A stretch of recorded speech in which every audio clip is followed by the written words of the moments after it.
आज हम लोग 12th के बच्चों के लिए जो बच्चे 2022 में एग्जाम देने जा रहे हैं बिहार सेकेंडरी एग्जामिनेशन बोर्ड की, उनके मन में सवाल आ रहा होगा कि सर बुक तो अच्छा जाएगा, ग्रामर अच्छा जाएगा। उनके माइंड में ग्रामर का मतलब है वॉइस सॉल्व करना, नरेशन सॉल्व करना, रिमूव टू सॉल्व करना। लेकिन सर सबसे बड़ा जो प्रॉब्लम है वह प्रॉब्लम है कॉम्प्रीहेंशन का।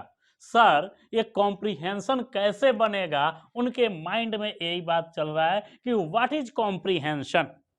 मेरे प्यारे बच्चों, आप जिस कॉम्प्रीहेंशन से डर रहे हैं, आप क्यों डर रहे हैं? जब मैं हूं तो कॉम्प्रीहेंशन भी मेरे साथ है। मतलब समझे? कहने का मतलब है कि यदि मैं आपके ऊपर हूं, मैं आपको दिल से मानता हूं, तो मेरा कॉम्प्रीहेंशन भी आपको दिल से मानता है। और याद रखिएगा, आपके एग्जाम में ये जो कॉम्प्रीहेंशन है, यह कॉम्प्रीहेंशन आपके परीक्षा में 4 नंबर का आएगा। और मेरे प्यारे बच्चों, तुम माइंड में रख लो कि ये 4 नंबर आज तुम्हारा कन्फर्म हो गया। Confirm, no doubt. सोचोगे सर हम तो कॉम्प्रीहेंशन बार बार पढ़ते हैं, देखिए ना आपके पास इतना बड़ा एक कॉम्प्रीहेंशन शब्द दिया हुआ है, एक कॉम्प्रीहेंशन का वाक्य है, हम इसको कैसे पढ़ेंगे, कैसे समझेंगे, कैसे उत्तर तैयार करेंगे? मेरे बच्चों चिंता क्यों करते हो? सुनो, सबसे पहले आओ और तुम कॉम्प्रीहेंशन को देखो कि ये कॉम्प्रीहेंशन है क्या। ध्यान दो, ये जो कॉम्प्रीहेंशन जो शब्द है, याद रखना यह कॉम्प्रीहेंड से बना है। यह कॉम्प्रीहेंशन कॉम्प्रीहेंड से बना है। और कॉम्प्रीहेंड का मतलब जानते हो? कॉम्प्रीहेंड का मतलब होता है समझना। कॉम्प्रीहेंड का मतलब समझना। कॉम्प्रीहेंड का मतलब समझना, इसलिए कॉम्प्रीहेंशन का मतलब समझदारी। ये आपकी समझदारी पर डिपेंड करता है। अब आपसे पूछा जाए कि जरा आप बताइए कि क्या आप समझदार हैं? क्या आपके अंदर समझदारी है? कहिएगा, क्या आपको शक है क्या? नहीं, बिल्कुल आप समझदार हैं। तो जब आप समझदार हैं, आपके अंदर समझदारी है, तो फिर कॉम्प्रीहेंशन कैसे नहीं बनेगा? कॉम्प्रीहेंशन उसी से बनता है जो समझदार है, जिसके अंदर समझदारी है। इसी कॉम्प्रीहेंशन को हम पैसेज कहते हैं, पाठ उद्धत। किसी भी पाठ से, किसी बड़ी कहानी से एक छोटा सा टर्म को ले लेना, एक छोटी सी वाक्यांशों का संग्रह ले लेना, तो ये कॉम्प्रीहेंशन है क्या? पहले आइए इसको हम डेफिनेशन से समझाते हैं। The ability of understanding is called comprehension. सीधी सी बात, the ability of understanding is called comprehension. समझने की समर्थता ही समझदारी कहलाती है। इसको कुछ नहीं करना है, समझने की समर्थता ही समझदारी कहलाती है, अर्थात कॉम्प्रीहेंशन कहलाती है। अर्थात आपको इसे समझना है। फिर आपके मन में होगा सर कैसे समझेंगे? ध्यान दीजिए, कॉम्प्रीहेंशन आप कैसे समझेंगे? सबसे पहले कॉम्प्रीहेंशन जो आपके लिए बड़ा अजीब चीज है, बड़ा नया चीज है, बड़ी हटकर चीज है। सबसे पहले जानिए कॉम्प्रीहेंशन का साइनोनिम और एंटोनिम। कॉम्प्रीहेंशन का मतलब ही होता है अंडरस्टैंडिंग, समझदारी। कॉम्प्रीहेंशन का मतलब होता है रिस्ट्रक्टिंग, पुनर्गठन। पुनर्गठन मतलब किसी चीज को पढ़कर फिर उसको गठित कर देना, उसको समझकर दूसरे शब्दों में लिख देना। पुनर्गठन, अंडरस्टैंडिंग। जब इसके एंटोनिम पर चलिएगा, विपरीतार्थक शब्द पर चलिएगा, तो इसका मतलब होता है इग्नोरेंस। इग्नोरेंस का मतलब होता है अज्ञानता। कुछ समझे? मतलब जिसको कॉम्प्रीहेंशन नहीं आया, जो कॉम्प्रीहेंशन नहीं बना सकता है, वह अज्ञानी है, उसके अंदर अज्ञानता है। अब बताइए, इतने बड़े शब्द से क्या आप सुशोभित होना चाहते हैं? नहीं ना। तो आप समझ जाइए कि जब नहीं सुशोभित होना चाहते हैं, आपके अंदर अज्ञानता नहीं है, तो आप समझ जाइए कि आपके अंदर समझदारी है, और जब समझदारी है तो कॉम्प्रिहेंशन बन गया। कॉम्प्रिहेंशन में कुछ नहीं है। अब कॉम्प्रिहेंशन बनेगा कैसे? सबसे बड़ी बात जानो कि कहीं भी तुम एग्जाम देने जा रहे हो ना, तुम एग्जाम देने जा रहे हो ना, तो जब एग्जाम देने जा रहे हो तो तुम्हारे एग्जाम में क्वेश्चन पूछेगा, पूछेगा ना। तो जब क्वेश्चन पूछेगा तो ऐसा नहीं कि वह हेल्पिंग वर्ब और सब्जेक्ट से पूछेगा, क्योंकि अगर किसी वाक्य का सवाल हेल्पिंग वर्ब से शुरू हो रहा है और सब्जेक्ट है, तो उसका जवाब तो तुम एस नो में दे सकते हो, एस नो में दे सकते हो। तो ऐसा नहीं होगा कि कॉम्प्रिहेंशन तुमसे पूछे और तुम एस नो लिख दो। अगर ऐसा है कोई वाक्य हेल्पिंग वर्ब से शुरू है तो बस उसका एस नो में जवाब दे देना है, सीधी सी बात, नॉर्मल वे में। ध्यान से देखो, समझो, ट्राई टू अंडरस्टैंड। सबसे बड़ा चीज जीवन में एक चीज होता है, वह क्या जानते हैं? कॉन्फिडेंस। इंसान के अंदर कॉन्फिडेंस होनी चाहिए। और कॉन्फिडेंस कहां से क्रिएट होता है? आपको हमेशा जीवन में कॉन्फिडेंस क्रिएट करना है, और एक कॉन्फिडेंस स्वतः क्रिएट होगा। कब होगा? याद रखिएगा, जब आपका माइंड कंसंट्रेट होगा, जब आपका माइंड संतुलित होगा, जब आपका माइंड एकाग्र होगा, मतलब एक जगह ध्यान होगा। याद रखिए, अगर आपके कॉम्प्रिहेंशन में आपका सवाल वाट से शुरू हो रहा है तो समझ जाइए वाट माने क्या। तो वाट का मतलब वो जरूर किसी का नाम जानना चाह रहा है, समझ लीजिए। ध्यान से पहले देखिए, अगर किसी सवाल में वाट है तो वह नाम जानना चाह रहा है या उसकी पेशा जानना चाह रहा है, ऑक्यूपेशन, या उसके पद को जानना चाह रहा है। जैसे में हमने आपसे पूछा, जैसे में हमने आपसे पूछा कि who was doctor Rajendra Prasad, तो हु नहीं पूछा। मान लीजिए हमने पूछा what was doctor Rajendra Prasad, doctor Rajendra Prasad क्या थे? आप कह सकते हैं doctor Rajendra Prasad was the first president. तो जैसे ही डॉक्टर राजेंद्र प्रसाद के बारे में पूछा तो आपने व्हाट लगाया, तो आपने पद बताएंगे या पेशा बताएंगे या नेम बताएंगे। अब एक बात हमेशा दिमाग में रखना है, यही नहीं, दुनिया के किसी भी सवाल में अगर व्हाट हो तो समझ जाओ या तो नाम जानना है या पेशा जानना है या पद जानना है। वेन, वेन का मतलब ही होता है वह जरूर किसी टाइम को जानना चाह रहा है, समय को, समय को। वेयर, वेयर का मतलब वह किसी न किसी जगह की जानकारी लेना चाह रहा है, प्लेस। वाई, वाई का मतलब वह किसी रीजन को जानना चाह रहा है, कारण को, कारण, कारण, कॉज। हु, हु का मतलब वह जरूर किसी सब्जेक्ट को, मतलब किसी नाउन को जानना चाह रहा है।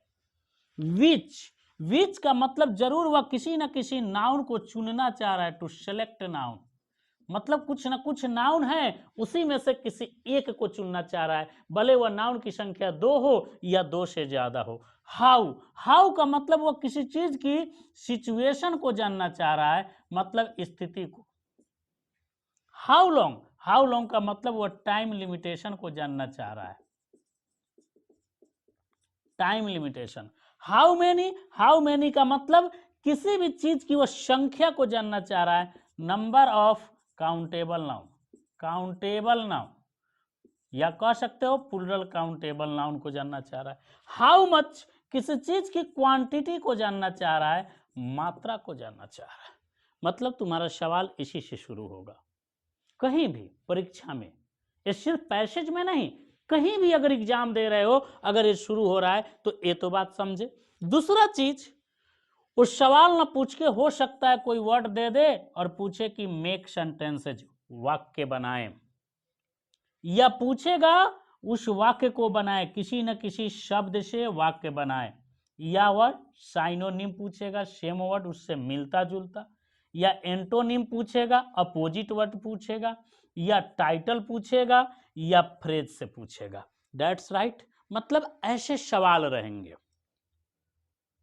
घबराना ही ना गए आप लोग, घबराना नहीं है, देखना है। पहले ध्यान दीजिए, जब भी आपको पैसे देता है गौर से देखिए क्या लिखा हुआ है। यहां देखिए, यहां ध्यान दीजिए, read carefully the passage given below.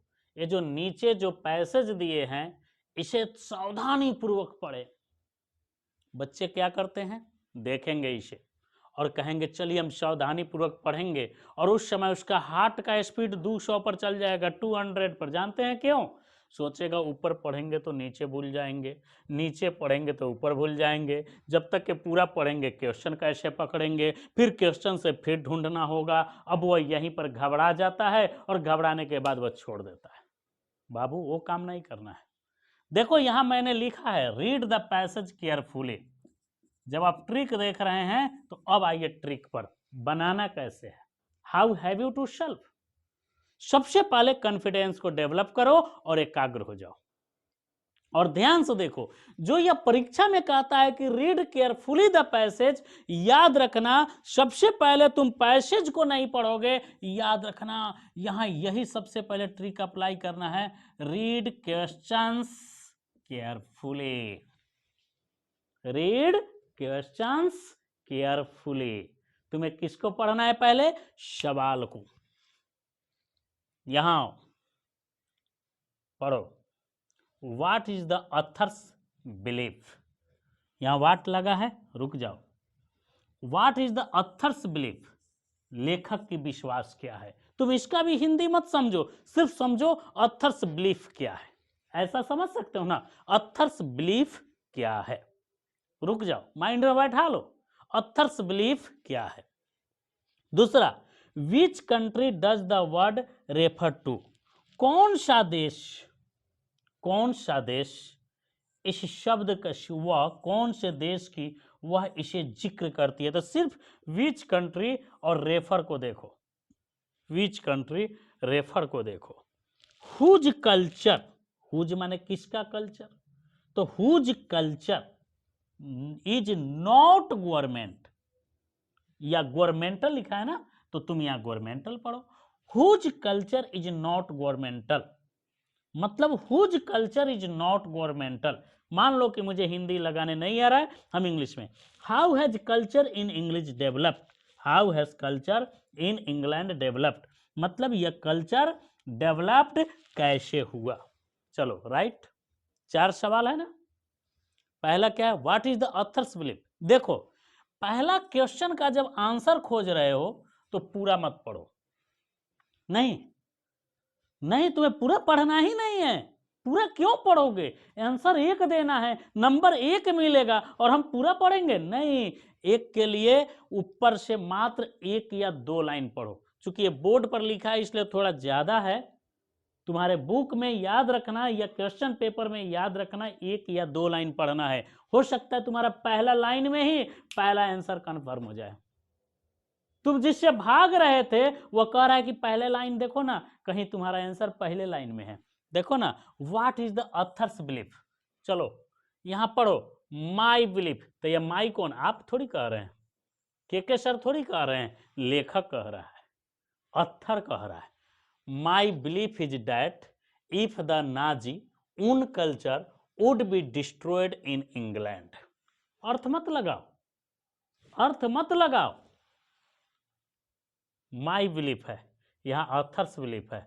बस ये तुमने पहला क्वेश्चन पढ़ा, 2 बार 3 बार पढ़ा, 2 बार 3 बार पढ़ा। यहां क्या कह रहा है, इंग्लिश पैसेज को हिंदी में समझे। ऐसा ट्रिक नहीं देखना है, इंग्लिश पैसेज को याद रखना है, इंग्लिश में समझो।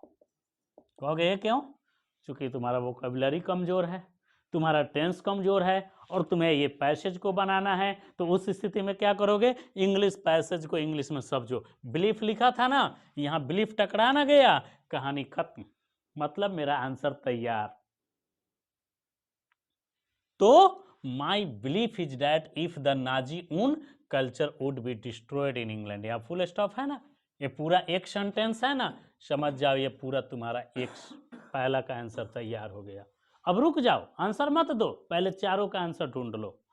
विच country does the word she refer to.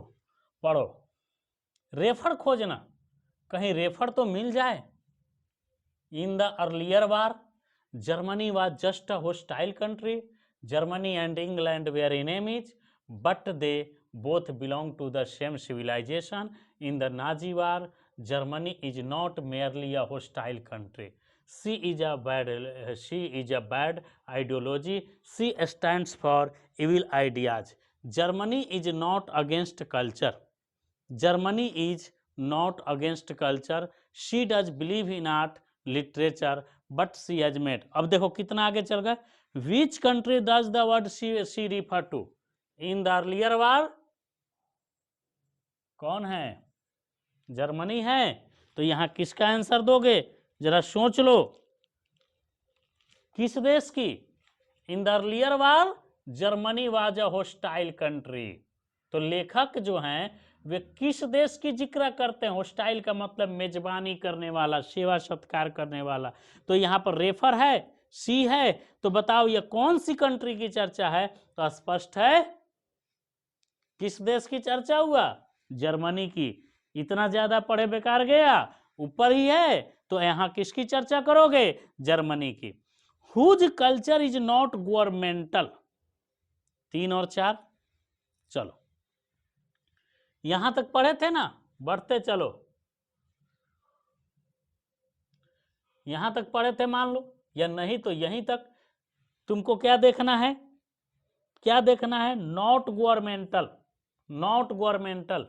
अब चलो, she stands for evil ideas. Germany is not against culture. Germany संस्कृति के विरोध में नहीं है. She does believe in art and literature, but she has made a blunder as she has allowed her culture to become government.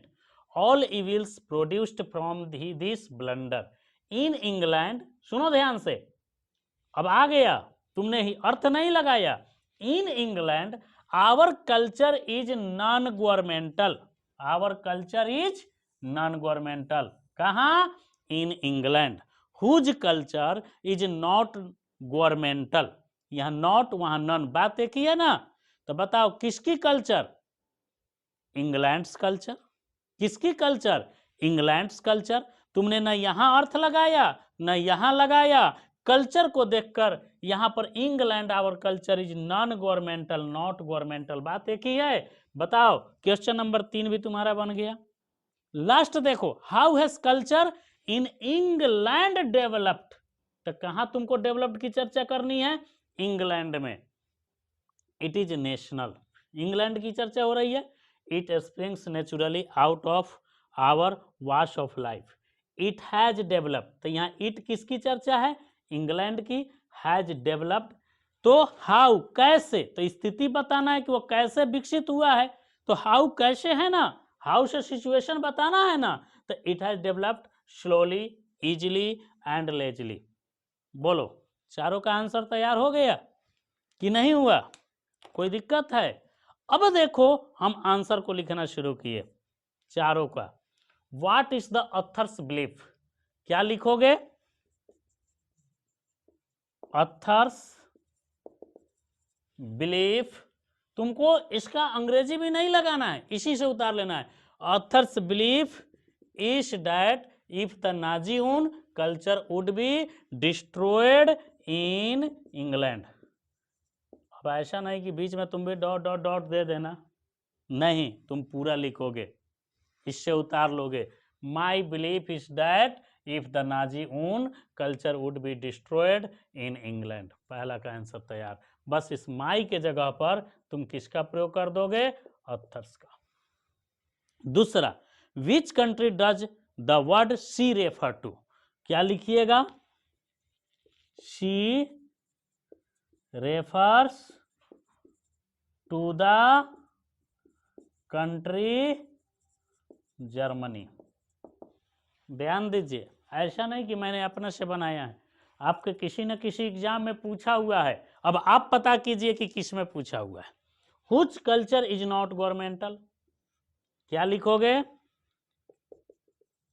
England's culture is not governmental. How is culture in England developed. तो क्या लिखोगे? देखो यहां पर England, चाहे in England culture has developed slowly, easily and Leslie. बोलिए, बस यही बात आपको समझना है कि जब भी कोई पैसेज दे दे, 4 क्वेश्चन दे, नॉर्मली आपके 12th में तो 4 ही क्वेश्चन देगा, तो आप सबसे पहले एक ही काम करेंगे कि क्वेश्चन को 2 बार 3 बार पढ़ो, क्वेश्चन को पढ़ के ऊपर से वाक्य को पढ़ो। माइंड में मेंटेन कर लो कि पहला सवाल का जवाब पहला या दूसरा लाइन में ही होगा, पहला या दूसरा। दूसरे क्वेश्चन का जवाब दूसरा या तीसरा। अगर दूसरा तीसरा नहीं मिलता है तब नीचे आओ, तीसरे का जवाब ठीक उसके नीचे, चौथे का जवाब ठीक उसके नीचे। अगर कहीं कोई सेंटेंस भी बनाना है, उसमें वर्ड भी दिया हुआ है, तो कोशिश करो शायद कहीं वह वर्ड उसी में हो। अगर उसमें वह वर्ड है तो उसी वाक्य को, उसी शब्द वाले वाक्य को तुम निकाल कर सेंटेंस बना दोगे। अगर फ्रेज दिया हुआ है तो ऐसे नॉर्मली तुम्हारे एग्जाम में, 12th के एग्जाम में यह फ्रेज नहीं रहेगा। अगर रहेगा तो उसे भी तुम पकड़ सकते हो। मैं नेक्स्ट वीडियो में बताऊंगा कि वैसे साइनोनिम एंटोनिम फ्रेज को कैसे पकड़ा जाता है। इसमें कोई भी प्रॉब्लम हो, डाउट क्लास के लिए याद रखिएगा, आप मेरे एक नंबर पर व्हाट्सएप कर सकते हैं 9939504852 04852। ठीक है ना, ये मेरा व्हाट्सएप नंबर है। किसी भी डाउट के लिए आप बेशक मेरे पास कॉल कर सकते हैं। ये नहीं सोचना है कि आप मेरे बैच के हैं कि बाहरी बच्चे हैं। मेरे लिए सारे बच्चे एक समान है। मेरे बच्चे, तुम मेरे इस कैम्ब्रिज इंग्लिश इंस्टीट्यूट के इस यूट्यूब को देखो, जहां कोई डाउट हो बिल्कुल बेशक पूछ सकते हो। मेरे पास 11th 12th और कॉम्पिटिटिव बैच चलते हैं। कोई दिक्कत हो आप पूछिएगा। जय हिंद, जय भारत।